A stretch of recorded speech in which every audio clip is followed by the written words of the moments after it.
Hello everyone, मैं ब्रिजेश पांडे आप सबका पांडे जी क्लासेस में एक बार फिर स्वागत करता हूं।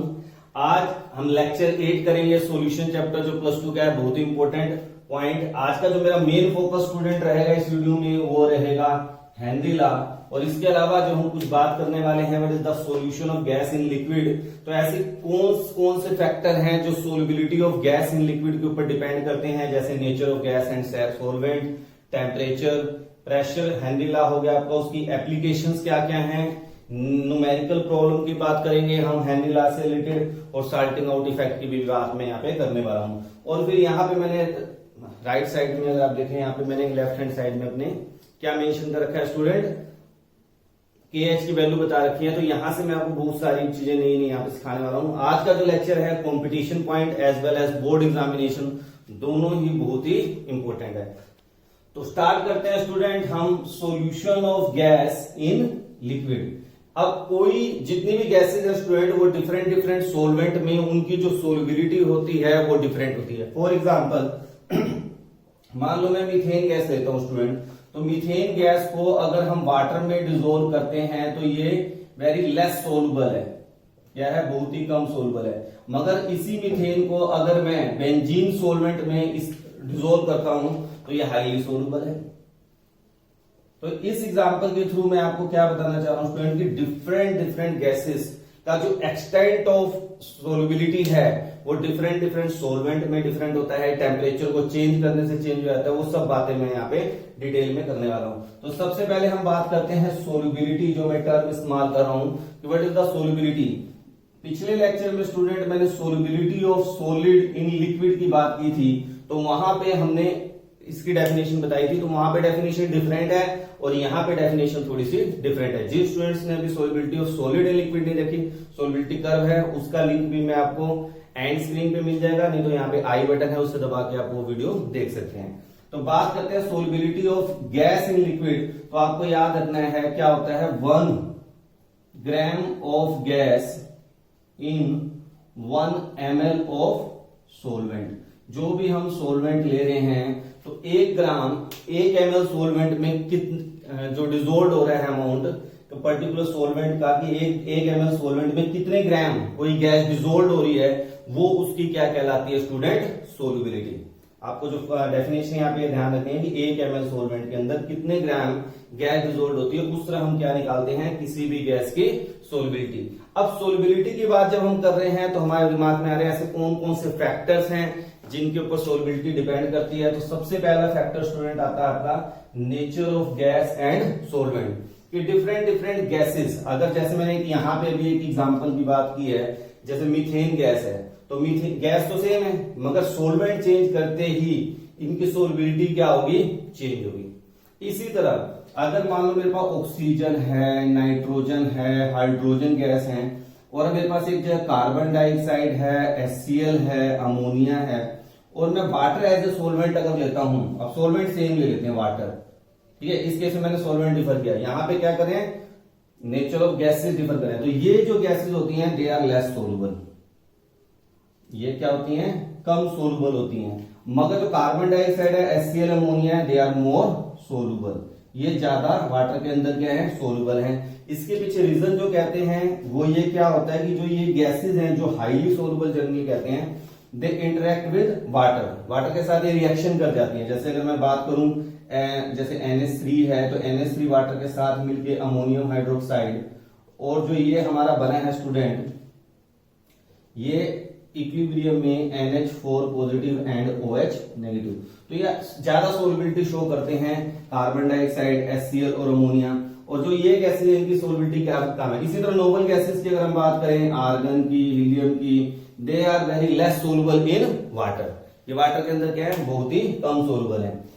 उसके बाद हम बात करेंगे स्टूडेंट टेम्परेचर, जो कि बहुत ही इंपॉर्टेंट, यहाँ पे इसके लेक्चर के ऊपर काफी इंपॉर्टेंट है जो मैं बात करने जा रहा हूँ, कि टेम्परेचर का बहुत ज्यादा इफेक्ट पड़ता है सोलबिलिटी के ऊपर।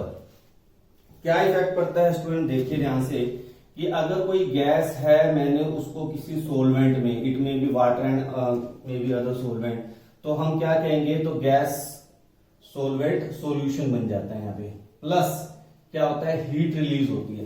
अब हमें सबको पता है कि जो डिसोल्यूशन करते हैं गैस की सॉल्वेंट में, ये एक्सोथर्मिक प्रोसेस है, और बैकवर्ड क्या हो जाएगा, एंडो। मैंने पिछली वीडियो में भी आपको बताया था कि लीच-एटलियर प्रिंसिपल के अकॉर्डिंग जो एंडोथर्मिक है they our favour at high temperature and exothermic favour at low temperature. अब ये फॉरवर्ड रिएक्शन एक्सोथर्मिक है, यानी लो टेम्परेचर पे फेवर करेगी, यानी गैस सॉल्वेंट में जितना लो टेम्परेचर होगा तो इजिली डिसोल्व हो जाएगा। मगर अगर मैंने टेम्परेचर को इंक्रीज किया तो क्या होगा, ये रिएक्शन बैक हो जाएगी। इसका मतलब सोल्युबिलिटी गैस की कम हो जाती है, कब, with the increase of temperature.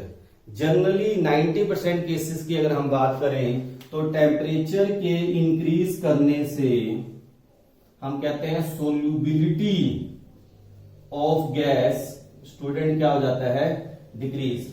But exception से, यहाँ पे एक एक्सेप्शन है, ऐसा हर जगह नहीं होता, कुछ ऐसे एक्सेप्शंस भी हैं जहां पे टेम्परेचर बढ़ाने से गैस की सोल्युबिलिटी बढ़ जाती है। ऐसे कौन सी गैसेज है जो स्प्रैंगली सोलुबल गैसेज होती हैं, जैसे कि हाइड्रोजन, आर्गन, यानी नॉर्मल गैसेज जो है। इन केसेस के केस में अगर मैं टेम्परेचर को इंक्रीज करता हूं, there is slightly increase in solubility. तो ये इसका एक एक्सेप्शन है जो आपको याद रखना है।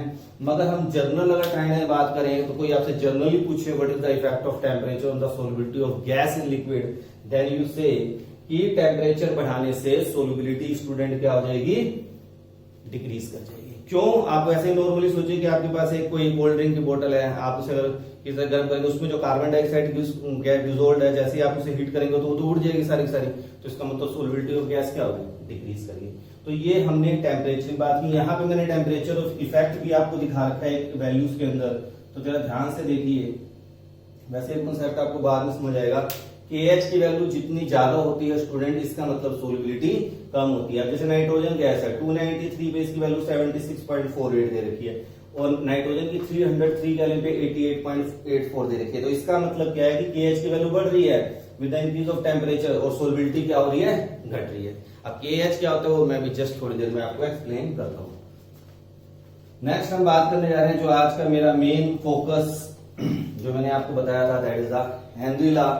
बहुत ही इंपॉर्टेंट टॉपिक है स्टूडेंट, हर एक पॉइंट व्यू से अगर मैं बात करूं, कंपटीशन, बोर्ड एग्जामिनेशन, इसको आपको बड़े ढंग से समझना है। एक एक चीज को डिटेल में जाऊंगा मैं काफी, तो आपको इसको लेके चलना है। तो हेनरी लॉ की अगर हम बात करें तो हेनरी लॉ क्या कहता है बेटा, पहले इसको समझते हैं। बिल्कुल नॉर्मल सा कॉन्सेप्ट है, आप खुद ही सोचिए। आप सब कोल्ड ड्रिंक की बोतल, कोल्ड ड्रिंक्स पीते हैं ना, तो कोल्ड ड्रिंक्स में क्या होता है, कार्बन डाइऑक्साइड गैस को हम हाई प्रेशर में क्या करते हैं, डिसॉल्व करते हैं कार्बन डाइऑक्साइड को।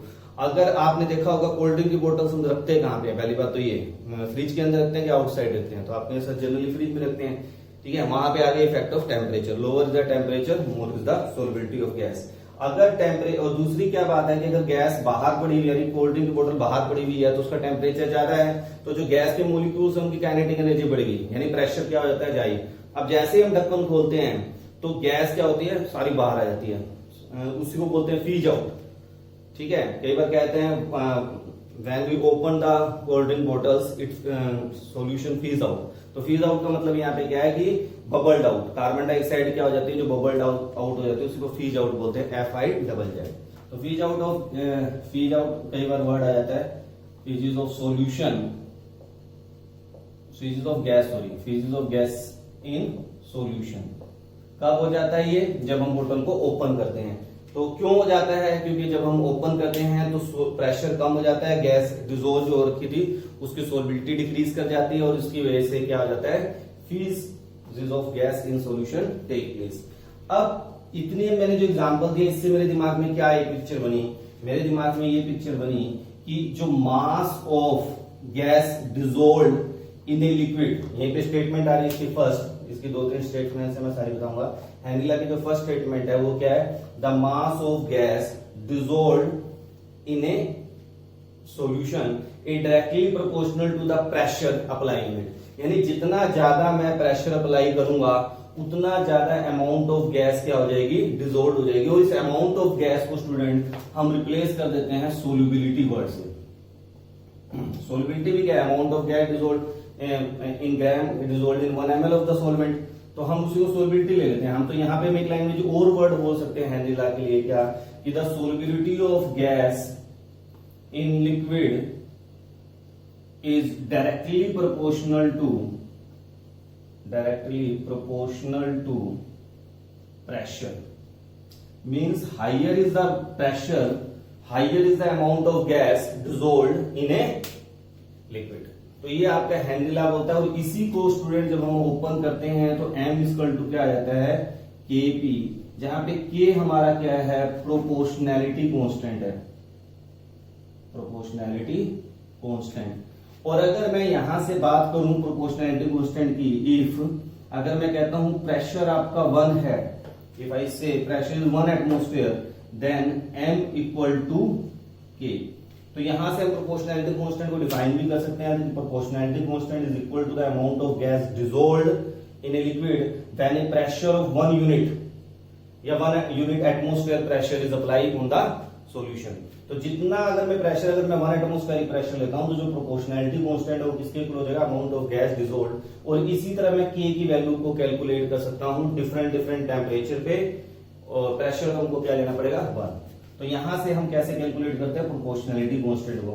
और उसी के बाद जब हमने इसकी स्ट्रेट लाइन इक्वेशन बनाई स्टूडेंट, हमें पता है ये y है, ये mx प्लस c, और यहाँ पे क्या होगा 0। स्ट्रेट लाइन इक्वेशन आपको पता है y equal to mx plus c। अब आपको पता है अगर ये स्ट्रेट लाइन इक्वेशन है तो स्ट्रेट लाइन इक्वेशन के लिए जब हम कर्व प्लॉट करते हैं स्टूडेंट, बड़ा इंपॉर्टेंट पॉइंट सिखा रहा हूं, कर्व भी सीख लीजिए इसका। हेनरी लॉ का कर्व आ जाए तो आप यही बनाना है। हम किसके बीच में कर्व प्लॉट कर रहे हैं स्टूडेंट, प्रेशर और मास के केस में, ठीक है ना। तो यहाँ प्रेशर ले लेते हैं हम, प्रेशर यहाँ लेंगे क्योंकि हमने के साथ कर रहे हैं ना प्रेशर। और ये हमारा क्या हो गया, मास को हम किससे रिप्रेजेंट कर रहे हैं, सोल्यूबिलिटी, ठीक है। तो जैसे जैसे हम प्रेशर बढ़ाएंगे सोल्यूबिलिटी क्या होगी, इंक्रीज होगी। मान लो मेरे पास 2 अलग अलग गैसेज हैं मेरे पास, मान लीजिए अगर मैं यहाँ पे ध्यान से देखूं तो सोल्यूबिलिटी नाइट्रोजन की कम है, ऑक्सीजन की थोड़ी ज्यादा है। तो ये मेरा कर्व ऐसे बन गया N2। अब जो यहाँ पे ये क्या है θ1 टेम्परेचर, और इसका जो टेम्परेचर आ रहा है वो क्या आ रहा है θ2। तो जब मैं स्लोप को निकालूंगा स्टूडेंट, स्लोप क्या होता है आप सबको पता होना चाहिए, टेंजेंट थीटा। तो जो अगर मुझे इस केस में स्लोप निकालना है, स्लोप मेरा क्या हो जाएगा के। तो अगर मैं प्रोपोर्शनैलिटी कांस्टेंट ऑफ नाइट्रोजन की बात करूं और प्रोपोर्शनैलिटी कांस्टेंट ऑफ ऑक्सीजन की अगर बात करूं तो कैसे कैलकुलेट करूंगा, के N2 अगर मुझे निकालना है तो क्या हो जाएगा, आप ध्यान से देखिए टेंजेंट θ1। और अगर मैं चाहता हूं प्रोपोर्शनैलिटी कांस्टेंट ऑफ ऑक्सीजन को निकालना तो ये किसके इक्वल होगा, टेंजेंट θ2। तो यहाँ पे जो इसके एंगल्स आएंगे स्टूडेंट, उसके थ्रू मैं आराम से बड़े आराम से किसकी वैल्यू को कैलकुलेट कर सकता हूँ, प्रोपोर्शनैलिटी कांस्टेंट। और जब हम इनके बीच में कर्व प्लॉट करते हैं proportional pressure and solubility, it comes to be straight line, this show the validity of this equation. यानी जो हेनरी लॉ की वैलिडिटी है उसको भी ये कर्व क्या कर रहा है, एक्सप्लेन कर रहा है। In the same time Dalton independently work on this factors also, वो भी इसी चीज के ऊपर काम कर रहा था स्टूडेंट। और उसने सोल्युबिलिटी को रिप्लेस किया किसके साथ, मोल फ्रैक्शन के साथ। और अगर जो मोल फ्रैक्शन के साथ इसको कोरिलेट किया तब हमारा जो फार्मूला बना स्टूडेंट वो क्या बना, उसने कहा कि जब partial pressure of any gas it directly proportional to mole fraction of any gas it directly proportional to partial pressure of gas. और जब इसको हमने ओपन किया स्टूडेंट तो हमारे ये क्या आ गया, XA इक्वल टू KPA। हम इसे K डैश मान सकते हैं क्योंकि हमने K ले चुके हैं। तो ये प्रोपोर्शनैलिटी कांस्टेंट आ गया। और जब मैंने इसी रिलेशन को PA equal to 1 by K dash XA, और इसी रिलेशन को हम लिख सकते हैं PA equal to KH XA, जहां पे हमारा जो KH है स्टूडेंट ये क्या है, हेनरी कांस्टेंट, जिसकी बात मैं थोड़ी देर पहले कर रहा था, हेनरी कांस्टेंट। तो हेनरी कांस्टेंट क्या हमारा KH। तो यहां से हमने क्या रिलेशन डिराइव किया, the partial pressure of any gas is directly proportional to solubility of gas in term of mole fraction. जब हमने mole fraction of any gas in solution, ये क्या है, mole fraction of any gas in solution. तो mole fraction of any gas in solution is directly proportional to partial pressure of gas in vapour phase. तो ये दोनों आपस में क्या है स्टूडेंट, डायरेक्टली प्रोपोर्शनल है। और KH आपका क्या है, हेनरी कांस्टेंट है। और इसी से रिलेटेड न्यूमेरिकल जनरली पेपर में पूछे जाते हैं, तो हमें याद रखना है। अब एक मैं छोटी सी बात सिखाने जा रहा हूं, ध्यान से देखना। न्यूमेरिकल करते वक्त हमें इस चीज का बहुत बेनिफिट मिलता है। अब हमें पता है एक्स ए मोल फ्रैक्शन है। मोल फ्रैक्शन के बारे में मैं पहले लेक्चर्स में बता चुका हूं, अगर किसी स्टूडेंट ने नहीं देखा तो मैं प्लेलिस्ट की लिंक एंड में देने वाला हूं, एंड स्क्रीन में, वहां से आप देख सकते हैं। तो मोल फ्रैक्शन की अगर हम बात करें, ये क्या है, यूनिट लेस है। आप सबको पता है इसके कोई यूनिट्स नहीं होते हैं। तो अगर कोई कुछ भी KH की यूनिट्स क्या होंगे, और तो जो आपके यहाँ पे प्रेशर के यूनिट्स हैं वही क्या होंगे, KH के यूनिट्स होंगे। मान लो मैं कह रहा हूं प्रेशर एटमोस्फेयर में है, तो KH के यूनिट्स भी क्या होंगे स्टूडेंट, एटमोस्फेयर।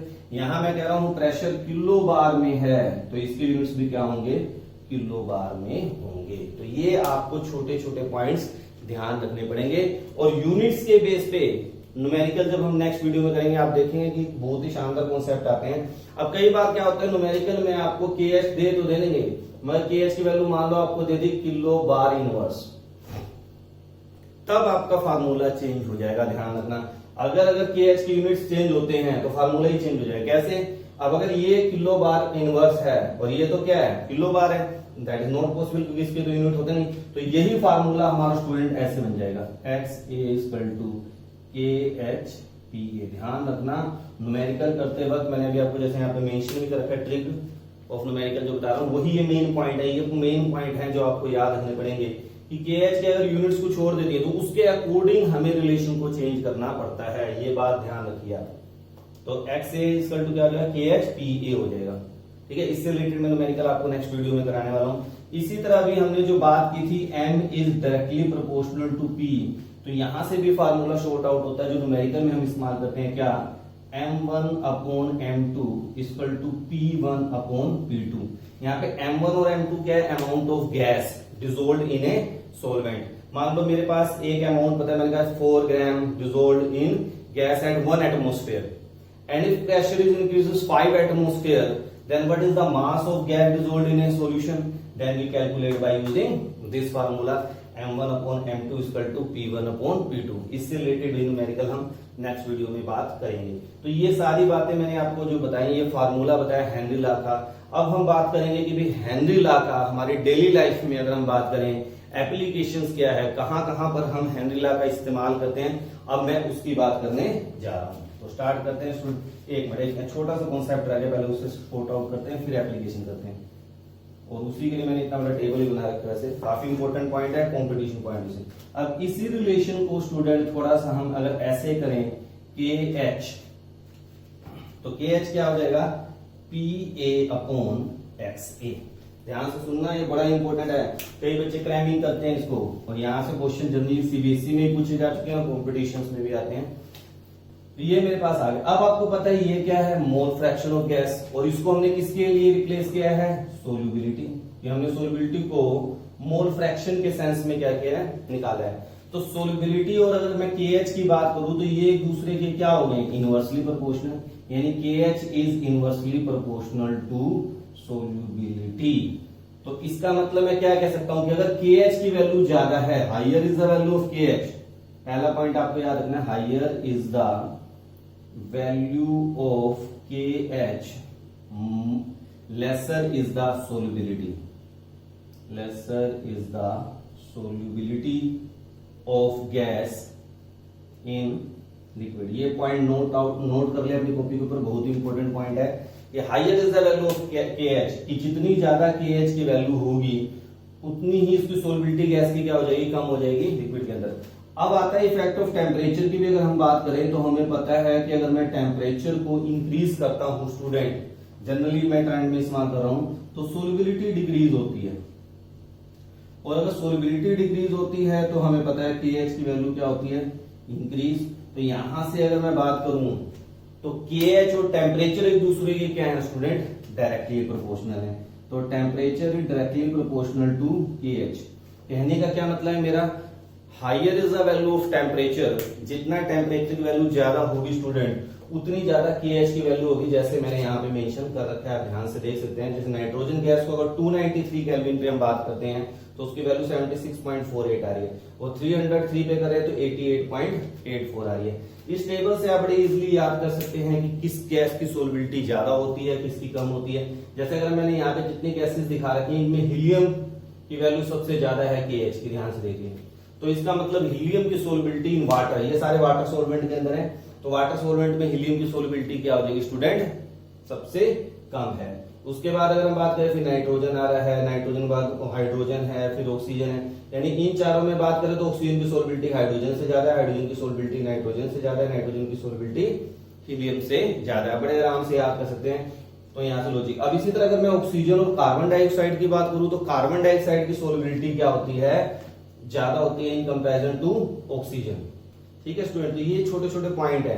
मीथेन के ऊपर मैं आपको पहले ही बता चुका हूं, यहाँ मैंने थोड़ा सा सोलवेंट चेंज किया, ये वाटर के अंदर डाटा है, ये बेंजीन के अंदर सोलवेंट के अंदर। तो यहाँ पे सोलवेंट का इफेक्ट दिखाया मैंने कि अगर टेम्परेचर यहाँ पे सेम रखा है कि अगर मीथेन को अगर मैं वाटर के अंदर डिसोल्व करता हूँ तो वैल्यू देखिए बहुत ज्यादा है KH की, अगर मीथेन को बेंजीन में डिसोल्व करता हूँ तो वैल्यू कम है। तो यानी जितनी कम वैल्यू होगी KH की उतनी ज्यादा सोलबिलिटी होगी। That is very very important. तो ये आपको याद करना है, ये टेबल थोड़ा सा याद कर ले आप, इससे आपको क्रैम करने में यानी मेमोराइज रखने में कॉन्सेप्चुअल यानी कॉन्सेप्ट क्या लगा वो सारा कुछ मैंने आपको डिटेल में यहाँ पे एक्सप्लेन किया है। अब हम बात करेंगे स्टूडेंट एप्लीकेशन की, जो कि बोर्ड एग्जाम में जनरली बार बार पूछा जाता है। हेनरी लॉ की एप्लीकेशंस बताइए। तो 4 एप्लीकेशंस हैं, मैं 1 बाय 1 सबको डिस्कस करने जा रहा हूं। तो सबसे पहले बात करें क्या है, जो कि अब गर्मियां में चल रही हैं, आप बहुत ज्यादा इस्तेमाल करते हैं, कार्बोनेटेड बेवरेजेस। कार्बोनेटेड बेवरेजेस, तो जितनी भी कोल्ड ड्रिंक्स आप अपने घरों में इस्तेमाल करते हैं, या पीते हैं, कोको, पेप्सी, लिम्का, आपने देखा होगा इन सब में डिफरेंट क्या है, एक तो इनका फ्लेवर डिफरेंट होता है, और दूसरा जो इंपॉर्टेंट पॉइंट जो फैक्टर डिफर करता है इन कोल्ड ड्रिंक्स के अंदर स्टूडेंट, वो होता है amount of carbon dioxide dissolved in a particular ml of the solvent of आपकी जो कोल्ड ड्रिंक में जो सोलवेंट वाटर के अंदर कितना डिसोल्व किया है उसके ऊपर डिपेंड करता है। जैसे हम पेप्सी पीते हैं, कहते हैं स्ट्रॉन्ग है, स्ट्रॉन्ग है मतलब उसके अंदर कार्बन डाइऑक्साइड क्या है, ज्यादा डाल रखी है। अब फैंटा ले लो, नॉन कार्बोनेटेड है, उसमें क्या कार्बन डाइऑक्साइड है ही नहीं।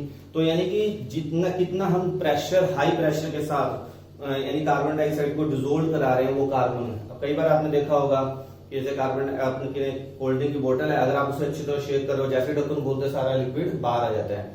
कार्बन, क्योंकि गैस क्या होता है, जैसे हम ढक्कन खोलते हैं प्रेशर कम हो गया, अंदर प्रेशर ज्यादा था तो वो लिक्विड को लेके बाहर आ जाता है। तो इसी को हम बोलते हैं फीस। मैंने भी थोड़ी देर पहले ही आपको बताया क्यों होता है, आप सारा समझ सकते हैं। क्योंकि टेम्परेचर, एक तो हम जैसे ढक्कन खोलते हैं प्रेशर कम हो जाता है, solubility of gas decreases and that's why liquid fees from the solution. अगली जो एप्लीकेशन की बात करें स्टूडेंट, डीप सी डाइवर। अब डाइवर्स के बारे में स्कूबा डाइवर वर्ड इस्तेमाल कर लेते हैं कि स्कूबा डाइवर्स जो होते हैं गोताखोर, स्कूबा डाइवर्स। अब हमें पता है जो स्कूबा डाइवर्स हैं, आपने देखा होगा 2 सिलेंडर पीछे रखते हैं, एक व्हाइट एक ब्लू। तो उनमें क्या होता है, ऑक्सीजन और नाइट्रोजन गैस। तो ओल्ड पुराने टाइम पे जो सिलेंडर के अंदर सिस्टम चलता था वो केवल ऑक्सीजन और नाइट्रोजन गैस लेके जाया करते थे। तो क्या होता है स्टूडेंट, जब ये सिलेंडर में ले लिया, सांस ले रहे हैं, तो जैसे जैसे हम नीचे जाते रहते हैं समुद्र के, तो मुझे पता है प्रेशर क्या होता है, इंक्रीज होता जाएगा। और जब वो इंक्रीज होता जाएगा तो इन गैसेस को हम डिसोल्व कर रहे हैं, हमारे यानी सांस ले रहे हैं। अब ऑक्सीजन तो क्या इस्तेमाल होगी मेटाबॉलिज्म में, जैसे हम डेली लाइफ में ऑक्सीजन का इस्तेमाल करें तो हमारे इस्तेमाल होगी। मगर जो नाइट्रोजन गैस है इसका इस्तेमाल तो नहीं करते ना।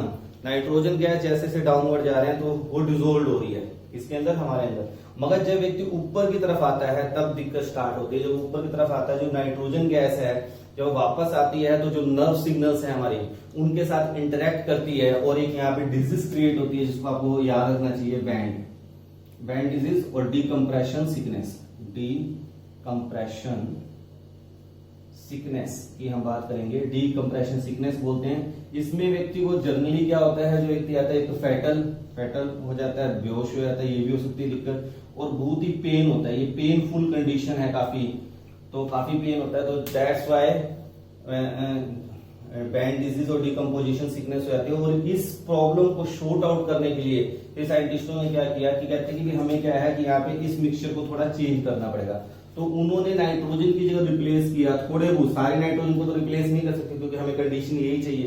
तो हीलियम के साथ डाइल्यूट किया, हीलियम के साथ हमने क्या किया, डाइल्यूट किया इस कंडीशन को। और आज के टाइम में जो स्कूबा डाइवर इस्तेमाल करते हैं जनरली, वो क्या करते हैं, हीलियम, नाइट्रोजन, ऑक्सीजन। ये रेशियो भी याद रखिए, एनसीईआरटी में भी गिवन है आपको, 11.7%, 56.2%, और ऑक्सीजन जो आपका होता है स्टूडेंट 32.1%। ये डाटा आप याद रखिए, कंपटीशन में भी ये वैल्यू पूछी जाती है जनरली। तो आज के टाइम में जो हम स्कूबा डाइवर्स इस्तेमाल करते हैं, तो हीलियम 11.7%, नाइट्रोजन 56.2% और ऑक्सीजन 32.1%।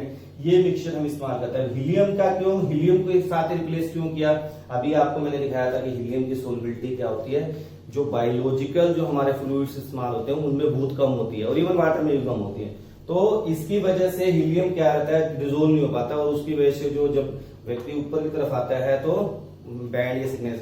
दूसरा ये भी कहते हैं कि जब समुद्र से ऊपर की तरफ आते हैं तो धीरे धीरे आना चाहिए, वो जल्दी नहीं आना चाहिए, ताकि प्रेशर एकदम ज्यादा चेंज ना हो। तो वो भी चीज यहाँ पे हमें ध्यान रखनी पड़ेगी। तो आप देख सकते हैं कि हेनरी लॉ का हमारे डेली लाइफ और जो हमारे हम आसपास देखें उसमें कितना ज्यादा इस्तेमाल हो रहा है। और बात करें,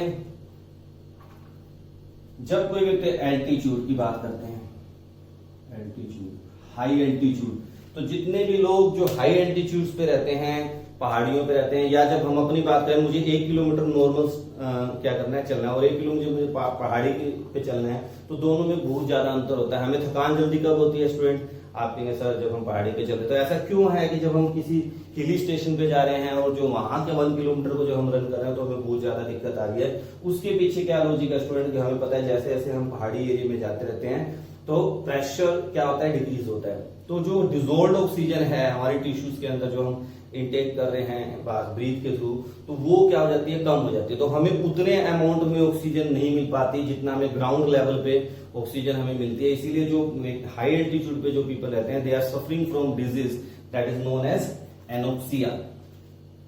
कौन से डिजीज से प्रेशर, एनोक्सिया। एनोक्सिया क्या होता है, deficiency of oxygen, deficiency of oxygen. और इसकी वजह से क्या हो जाता है स्टूडेंट, इम्प्रॉपर,